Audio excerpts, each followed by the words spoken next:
قرآن کی تعلیم فرمائی، اسی نے انسان کو پیدا کیا، اسی نے اس کو بولنا سکھایا۔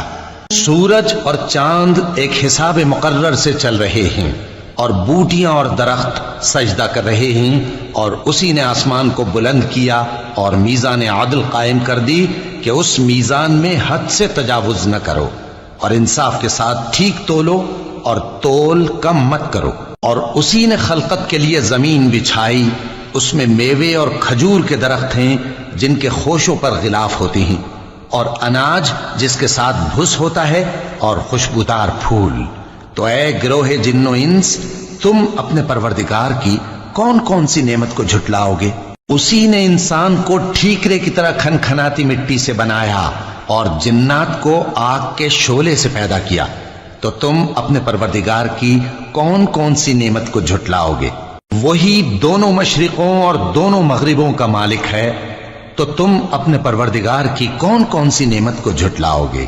اسی نے دو دریا رواں کیے جو آپس میں ملتے ہیں، مگر دونوں میں ایک آڑ ہے کہ اس سے تجاوز نہیں کر سکتے، تو تم اپنے پروردگار کی کون کون سی نعمت کو جھٹلاؤ گے؟ ان دونوں دریاؤں سے موتی اور مونگے نکلتے ہیں، تو تم اپنے پروردگار کی کون کون سی نعمت کو جھٹلاؤ گے؟ اور جہاز بھی اسی کے ہیں جو سمندر میں پہاڑوں کی طرح اونچے کھڑے ہوتے ہیں، تو تم اپنے پروردگار کی کون کون سی نعمت کو جھٹلاؤ گے؟ جو مخلوق زمین پر ہے سب کو فنا ہونا ہے، اور تمہارے پروردگار ہی کی ذات جو صاحب جلال و کرم ہے باقی رہے گی، تو تم اپنے پروردگار کی کون کون سی نعمت کو جھٹلاؤ گے؟ آسمان اور زمین میں جتنے لوگ ہیں سب اسی سے مانگتے ہیں، وہ ہر روز کسی نہ کسی کام میں ہوتا ہے، تو تم اپنے پروردگار کی کون کون سی نعمت کو جھٹلاؤ گے؟ اے دونوں جماعتوں، ہم ان قریب تمہاری طرف متوجہ ہوتے ہیں، تو تم اپنے پروردگار کی کون کون سی نعمت کو جھٹلاؤ گے؟ اے گروہ جن و انس، اگر تمہیں قدرت ہو کہ آسمان اور زمین کے کناروں سے نکل جاؤ تو نکل جاؤ، اور زور کے سوا تو تم نکل سکنے ہی کہ نہیں، تو تم اپنے پروردگار کی کون کون سی نعمت کو جھٹلاؤ گے؟ تم پر آگ کے شعلے صاف اور دھواں ملے چھوڑ دیے جائیں گے، تو پھر تم ان کا مقابلہ نہ کر سکو گے، تو تم اپنے پروردگار کی کون کون سی نعمت کو جھٹلاؤ گے؟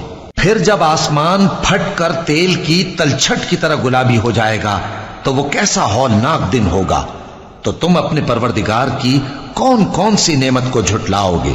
تو اس روز نہ تو کسی انسان سے اس کے گناہوں کے بارے میں پرسش کی جائے گی اور نہ کسی جن سے، تو تم اپنے پروردگار کی کون کون سی نعمت کو جھٹلاؤ گے؟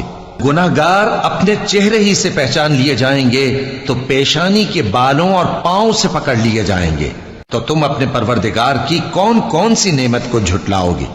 یہی وہ جہنم ہے جسے گناہگار لوگ جھٹلاتے تھے، وہ دوزخ اور کھولتے ہوئے گرم پانی کے درمیان گھومتے پھریں گے، تو تم اپنے پروردگار کی کون کون سی نعمت کو جھٹلاؤ گے؟ اور جو شخص اپنے پروردگار کے سامنے کھڑے ہونے سے ڈرا، اس کے لیے دو باغ ہیں، تو تم اپنے پروردگار کی کون کون سی نعمت کو جھٹلاؤ گے؟ ان دونوں میں بہت سی شاخیں یعنی قسم قسم کے میووں کے درخت ہیں، تو تم اپنے پروردگار کی کون کون سی نعمت کو جھٹلاؤ گے؟ ان میں دو چشمے بہ رہے ہیں، تو تم اپنے پروردگار کی کون کون سی نعمت کو جھٹلاؤ گے؟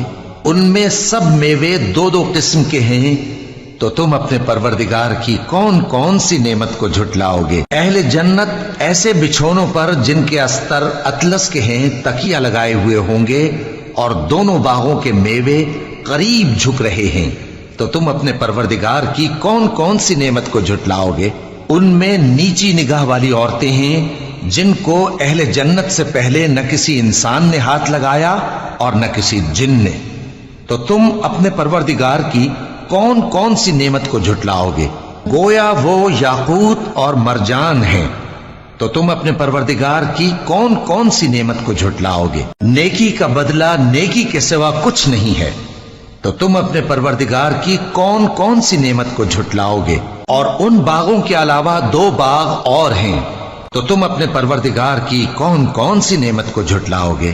دونوں خوب گہرے سبز تو تم اپنے پروردگار کی کون کون سی نعمت کو جھٹلاؤ گے؟ ان میں 2 چشمے ابل رہے ہیں، تو تم اپنے پروردگار کی کون کون سی نعمت کو جھٹلاؤ گے؟ ان میں میوے اور کھجوریں اور انار ہیں، تو تم اپنے پروردگار کی کون کون سی نعمت کو جھٹلاؤ گے؟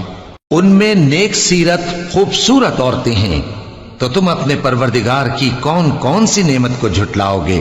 وہ حوریں ہیں جو خیموں میں محفوظ ہیں، تو تم اپنے پروردگار کی کون کون سی نعمت کو جھٹلاؤ گے؟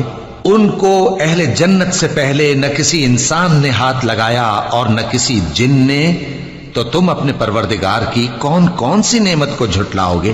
سبز قالینوں اور نفیس مسندوں پر تکیے لگائے بیٹھے ہوں گے، تو تم اپنے پروردگار کی کون کون سی نعمت کو جھٹلاؤ گے؟